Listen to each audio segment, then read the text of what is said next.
Jadi kalau pengkajian kita di PMI Cabang Ambon mengenai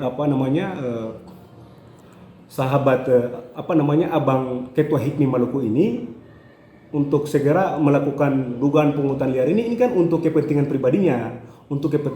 pribadinya.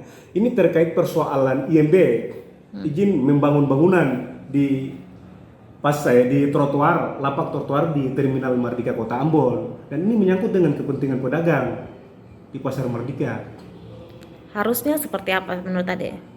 Yang harusnya ya gubernur itu kan memberikan izin membangunnya itu kan untuk kemaslahatan pedagang-pedagang, dalam hal ini masyarakat Kota Ambon. Dia tidak mau menerima anggaran untuk tanda terima kasih untuk apapun segala macam, tetapi ini diduga dimanfaatkan oleh Abang Astuni Ketua HIPMI Maluku untuk kepentingan pribadinya.